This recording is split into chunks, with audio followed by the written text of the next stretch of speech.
All right, the Colorado Avalanche have played 2 games since our last recording, one that I was in attendance for, and I'm wondering if it was as lopsided on television as it was in person. So we'll talk about the 2 games that the Avalanche played, and this week. It might be Thanksgiving week, but it is a very busy week for the Colorado Avalanche. Another episode of Locked On Avalanche coming right at you. You're Locked On Avalanche, your daily podcast on the Colorado Avalanche. Part of the Locked On Podcast Network, your team every day.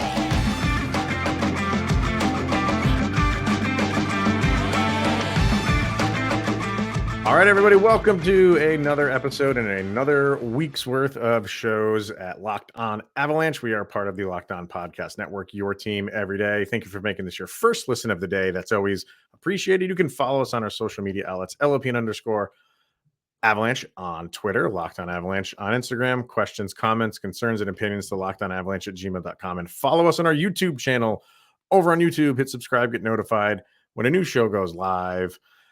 All right, Mr. Shaggy Von Doom. 2 games that the Avalanche played, and they could not have been more different in play. The end result was the same. The Avalanche with victories in both of those games, but man, you went from a game where you were just outplayed at every turn against the Carolina Hurricanes, and somehow you came away with a victory.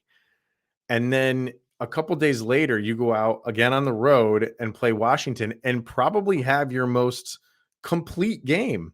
It was nothing that was, well, the Nathan MacKinnon goal was highlight reel. That was fantastic. But everything else was just by the book, and you were just the better team, and you just played good hockey all along. It took a little bit to get going in terms of like shots on goal, but once things started happening, the Avalanche just looked solid. And I think we've been saying it for a couple weeks now. Like, it just seems like the Avalanche team has like finally turned the tide of being, just so inconsistent. And I know we're going to talk about that game in Carolina, but you just have confidence in this team now that we're almost done with November. And I think that's where we thought we would be. Yeah, it's honestly the tale of 2 games between Carolina and Washington. That Carolina game, you registered 15 shots, and the highlight of that game was England like taking out Georgiev. Well, all right, yeah. I mean, taking out Frankie, the and then low you light had of the game, you mean? that was your clippable moment of that game, and then you have a flawless victory against Washington, where Nathan MacKinnon and Cale Makar looked incredible, and Georgiev put up the first shutout for the Avalanche. Like, it, in both games ended up being a win, and you have that confidence that they know what they have to do in given moments. And Lecky being the overtime hero against Carolina, so Again. it's the second line stepping up. So it's not just the first line doing everything. I mean, in that Carolina game, you had Newhook and Erod providing the goals. So it's a lot of fantastic things to build on. And like you mentioned, this week coming up, you want to take everything you've learned and keep building on top of that.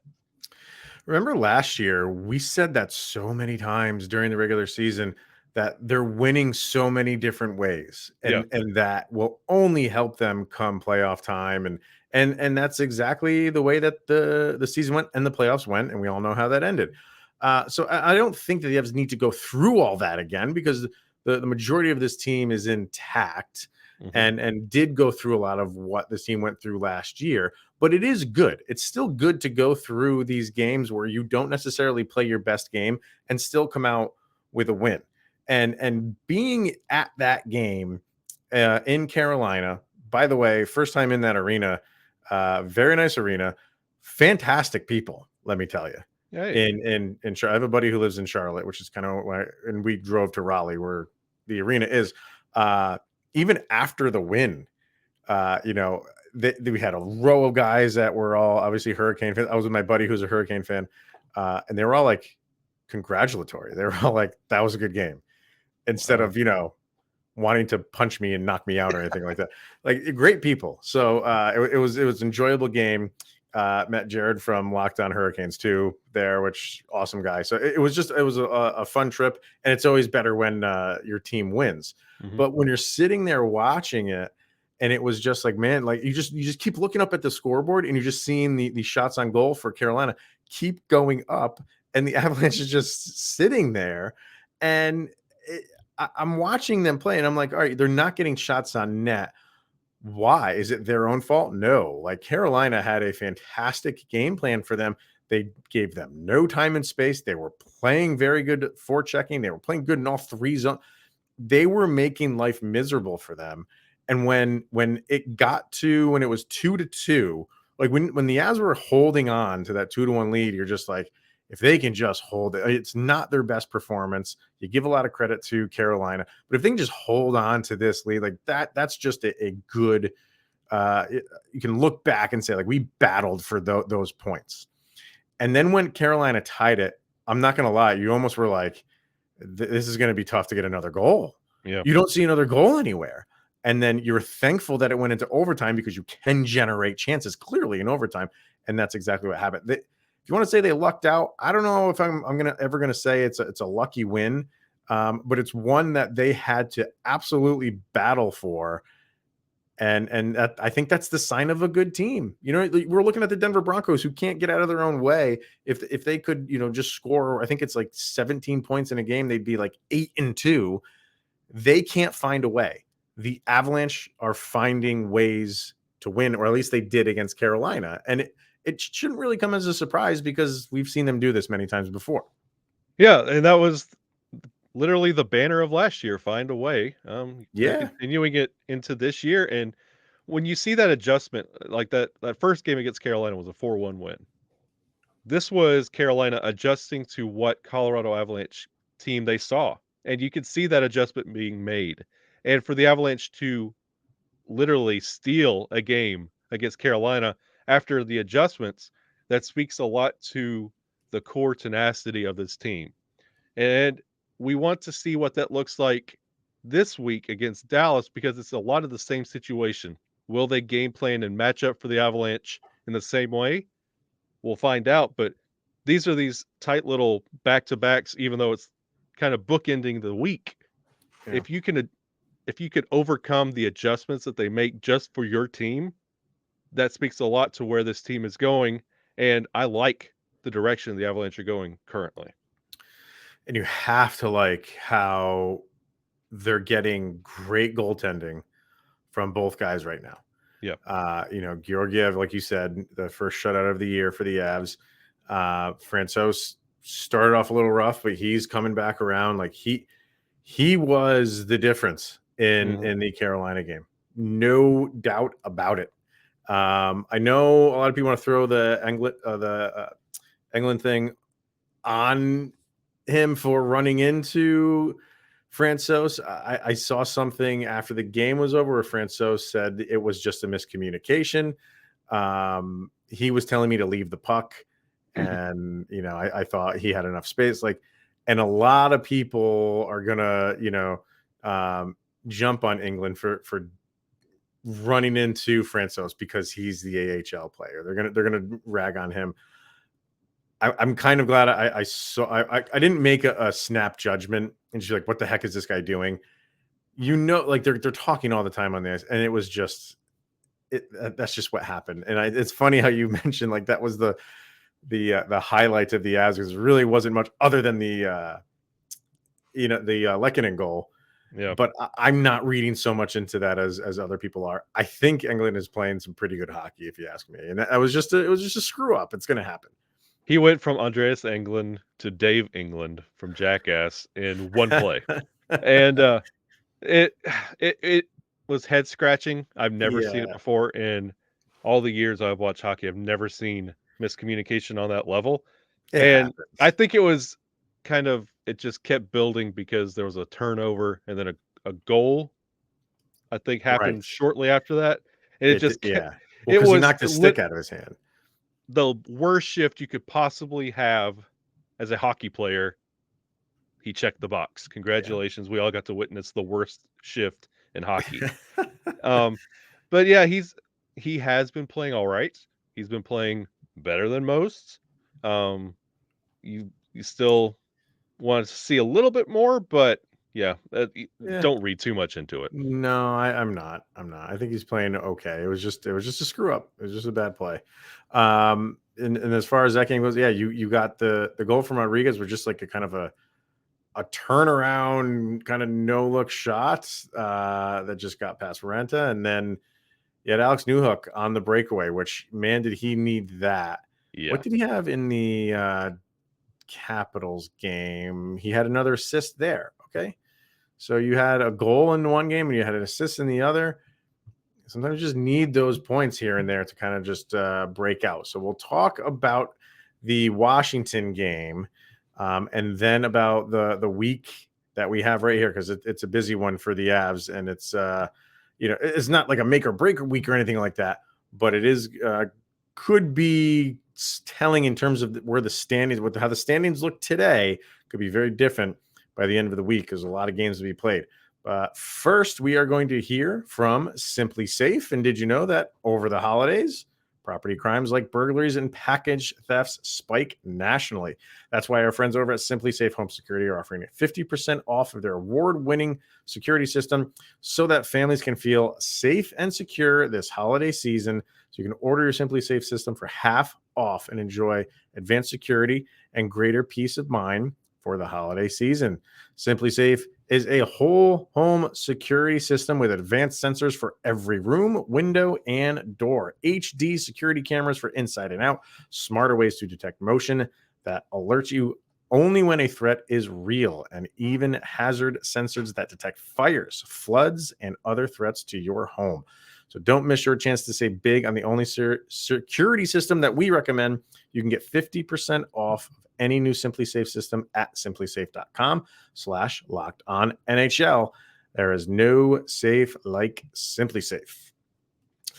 All right, so the Avalanche go into Washington, take on a struggling Washington Capitals fan. And you always say, like, when you have a team that is of the Avalanche caliber right now, you go in and take care of business. It's not always easy to do in hockey. That's why I love the sport, because it's got parity like no other. And it's not just a guaranteed when a team who is kind of playing well, like the Avalanche were, save for that Carolina game, goes in and plays a team that's kind of struggling, like with Washington. It's no guarantee that it's just going to go the way of the team that's playing better. But in this case, it did. The Avalanche got off to a kind of, I don't want to say slow start in terms of shooting again. And I'm so happy it didn't end that way, where they got another game that was 15 shots on goal, because then that's all you're going to hear. Even if they had won the game again, that's all you're going to hear is like, what's going on with the Avalanche offense? Well, we know what's going on with the Avalanche offense. They're missing a lot, but that's no excuse. You still were able to put 40 some shots up, I think, on that very same Carolina team. But you go in and you have the most probably complete game that you've played this season against Washington. Even though they're struggling, they still have this guy named Alex Ovechkin who you have to be wary of. Shut him out, which is great. How many? I think at one point, maybe towards the end, maybe he had a few more shots on goal. But Ovechkin, yeah, I was going to say, I heard towards somewhere in the third that he only had 2 shots on net. I think Riker was talking about that. And that's all he had. So you had a great game plan for him. That was a game where you're like, man, if we can do that game in and game out. It wasn't exciting, again, except for that McKinnon goal. But it was just solid, sound hockey. And in the game before against Carolina, penalty kill was perfect. In the Washington game, the penalty kill was perfect. And that's Ovi on that PP1. Who's one of the best to ever be on the power play, right? Exactly. So for the penalty kill to be tested like that and walk away clean, huge win out of the both games. Like, we complained about how the penalty kill looks. It's humming right now. You can't beat it. And to take Ovechkin, it doesn't matter how old he is or who he's playing. He's going to make a highlight reel goal in whatever game he's playing. The Avalanche completely took him out of the game. There were points watching that game that I was like, where in the world is Ovechkin? That Yeah, he was so quiet. You're right. Yeah, not a he lot of was teams Tyson do that. Jost. He was. Yeah, He was just. it speaks a lot. And honestly, what you're asking this Avalanche team to do, being so injury depleted, is as long as you're tallying a goal or at least making it dangerous in every period, the goalies can hold you up. And they did. They Mm, tallied a goal in every period of that Washington game and doubled it up in the third period. That's what you're asking for. That's what you want, because it's going hand in hand. The offense is really starting to gel, and the goalies are becoming just brick walls back there. yeah. So you have confidence in your goalies, you have confidence in your forwards. The defense is a little shaky, and that's where the shots are getting out of hand. But once that gets addressed, I think we have the Avalanche team we fell in love with last year. When you look at your time on ice for the Washington game for the defenseman, and when you're leading and you're up, 3-0, you're going to roll out lines evenly. You're not playing catch up. But for the defenseman, you had all of them. So England was 2 seconds shy of 14 minutes. So we'll bump him up to 14 minutes. They all played at least 14 minutes for the defenseman. You didn't have the out of whack. We'll go to the game before. Okay, against Carolina, Cale Makar, almost 33 minutes. Devon Taves, 29 and change. Eric Johnson, almost 20. And then you had guys like England who only played 8:26. Josh McDonald only played just over 10. So it was just, when you say it was a complete game, yeah, in the way that, in the style of play and how they were in control of the game, but that is a big factor. Everybody was just out there doing their job. Even on the forwards, let's see, your bottom line didn't play a ton. Anton Bleed only played a little over 6. Dren Hunt played 8 minutes. But other than that, we had Jason Magna who played 7. So that last line didn't play a ton. But you just liked everybody that was out there was doing their job. They were doing it well. And that, man, I walked out of that being like, man, that was it. Like I said, if you see that game in and game out, it's not gonna be the most like wow factor of a game. But I don't think the Avalanche care about that. They're just going out and they just want to get better every game. And now they're at that standard of the season. And I think you're going to see more of that. And then as they get these guys back, we're hearing that Sam Girard is day-to-day. He might play tonight, possibly. If not, sometime this week, you would expect him back. You get him back, and hopefully Byram's come around the corner, and then the Chuskin, and then Gabe, and let's go. The rest of the team that's on there right now is peaking at a good time. Yes. And you get all these other guys back, and you're just going to continue to ride that wave. And I think, and you mentioned somebody that stood out to me the most in the Washington game, and there's 2 players on the Avalanche that play exactly the same. You mentioned J-Mac. He looked really good. And he plays very similar to LOC. Like when they peak and when they're in the zone, they're incredible. And they make you notice. And when they to get them both at the same time at that level would be premium, especially with the week that we have coming up. But J-Mac really had himself a game against Washington. And I'd like to see McDonald kind of wiggle his way into this lineup, because I really, really like how you hear fans talk about Logan O'Connor and what he could bring to the game and his style of play. I have that same feeling when it comes to McDonald. I really like seeing him out there, and especially when he has games like he did against Washington, that's going to come in clutch with the onslaught that we got coming up. I want to ask you a question here. And it might not be popular because it involves Nathan MacKinnon, and we all love Nathan MacKinnon. Like he is our superstar, one of our superstars. But at one point in the game in Carolina, and like I said, you're looking up at the screen, and it's always just everything's favoring Carolina. At one point, I looked up, they were about to take a face-off, and it said they had the 2 guys who were taking the face-off, and it had Nathan MacKinnon for the day was like 4 for 24. on faceoffs. And you look at his faceoff percentage in that game was 18%. Against Washington, where we're saying they did a lot right, 29%. Should Nathan MacKinnon be taking faceoffs? He's not the best at it. And even when he does win them, they're not clean. When's the last time Nathan MacKinnon had a clean faceoff win where the puck goes right back to his own player and then we can do something offensively, or if you're in the defensive zone, go on offensive transition? I love the guy. He will be one of the all-time greatest Avalanche players in history when he's done. That doesn't mean he's immune to some criticism. And for faceoffs, he struggles mightily. Should we be removing him from faceoffs right now? I think we've been asking this question pre-pandemic. I don't think it's ever been his strong suit. It But hasn't. we love to throw him out there. It's Yeah, and because he can be good at everything. I get it. But you think he can, and he should be, because he is the player that he is.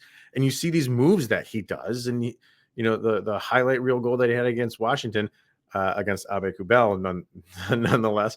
But so you just assume because he can do all these superhuman things on the ice, he can take a face off. For some reason, he can't. And I'm just thinking, like, let's come up with something else. I don't know.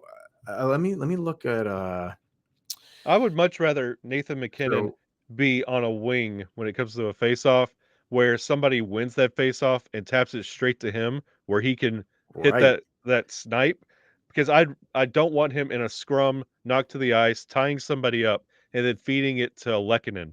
And then you rely on him for a minute until Nathan MacKinnon could get free. Right. Like, he's not winning it, and I'd rather have him there for a one-timer instead of trying to win something he's statistically not. Because he's more valuable if you win the faceoff. Yeah. You know what I mean? He can do more damage if you win the faceoff and the puck goes to him. You're exactly right.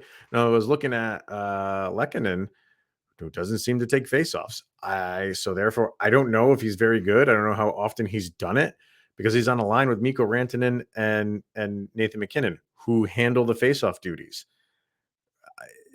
Is there some history? If anybody knows out there, if Lehkonen did it a lot with Montreal, why they're not at least entertaining this, I don't know. This is like the drop back pass for them.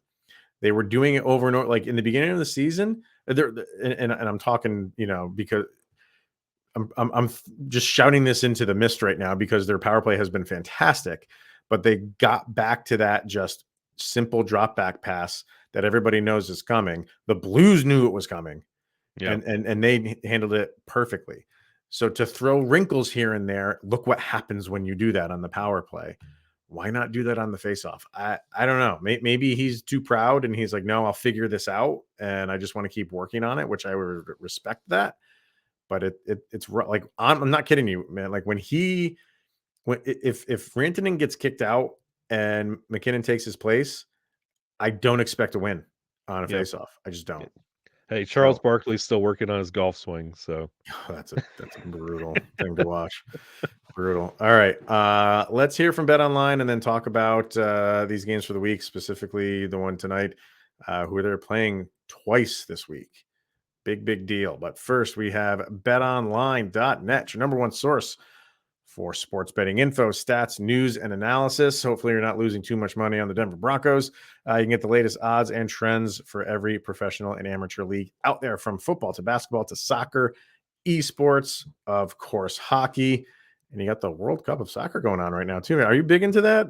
Oh, I played for years. I've never been a soccer guy, but I'll watch it every once in a while. And with this here, it's like you have to watch it. It only comes around once every 4 years, but I will readily admit I am a fair weather fan when it comes to soccer. I probably only watch for the World Cup, and that's it. That's all we need. Maybe the Olympics, but we're around. I just can't get into it. If you love sports podcasts, betonline.net has those as well. We're always the fastest and easiest way to get your betting fix. So head to the website today or use your mobile device to learn more. That is betonline.net, where the game starts. All right, so busy week for the Avalanche, and 4 games for this week, and it's maybe a little bit surprising that they would have that on a holiday week. Because let me go to December quick. I want to see what they have for the Christmas week. I mean, that week they have 3 games that week, but December as a whole is a pretty busy week for the Avs. Yeah. So for this week, they're playing Dallas in Dallas tonight. Then they are home on Wednesday, Thanksgiving Eve against Vancouver, Thanksgiving off, and then Black Friday and Saturday, you have a back-to-back. You're in Nashville, and then you're at home again against Dallas. So you're beginning and ending the week with the team who's in first place right now in the Central, and that's the Dallas Stars. And if you're thinking, oh, great, we have Dallas, the second game of a back-to-back, they have the same exact schedule this week for the Avalanche in terms of games and the days that they are being played. Because I looked that up too. I wanted to see how many days off Dallas might have before they play the Avalanche's second game. Like I said, the back-to-back, but they're playing a back-to-back as well. I think they're playing at home against Winnipeg, and then they come to Denver the second day. So both teams are playing the exact same games on the same exact days. How do you think this is going to go? This is a big week for the Avs. Yeah, and to have the bookends being Dallas, I look forward to that. Having Vancouver in the middle, I look forward to that. Nashville, you never, ever, ever, ever, ever, ever know what to do with them. Especially in Nashville. Yeah, it's such a weird game, and I think is this not gonna we played them in the playoffs, but we had the too many men on the ice occur. That was like the one blemish last year in that beautiful month. So like God, that Nashville still rubs me the wrong way. That I hated that call.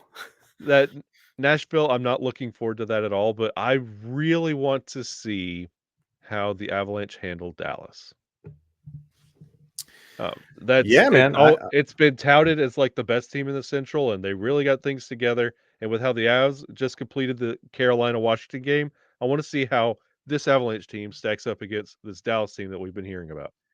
Well, you have, you're going up against a team, and I want to see what they've done the past like 10 games. See what they're just going to bring that up quick, but And it would be great to see a goalie battle on this holiday week. I think you're going to see it. So they've won 2 in a row as well, unless they're playing right now, which they're not. So this is Dallas wants to prove that their start is not a fluke. Yeah, you know what I mean. I think a lot of teams are starting to, or a lot of players, a lot of fans are waiting for these teams that get off to a hot start to kind of come back to reality. I know the New Jersey Devils have won 13 games in a row, but people are not just throwing them in the Stanley Cup final right now. They want to say, like, you haven't done this in quite some time. So we want to see what you guys do over the course of a season. We want to see if you do come back to the pack a little bit. Same thing with Boston. Even though Boston has names that and you think they should be there in the end. Can they continue this start? And to some extent, that's true for Dallas. They haven't got off to a start like Vegas or Boston or New Jersey or winning 13 in a row, but they got off to a very good start. And I don't think a lot of people thought they were going to get off to that kind of start. We talked about that. A lot of people within the Central, a lot of people don't know who to slot in, kind of like in the middle of the pack for the Central. But a lot of people were putting Dallas there. And you can interchange all those teams in the Central. But the fact that they've started as well as they have and have been number one for the Central for all this time, they're not thinking like, oh, we're not a fluke.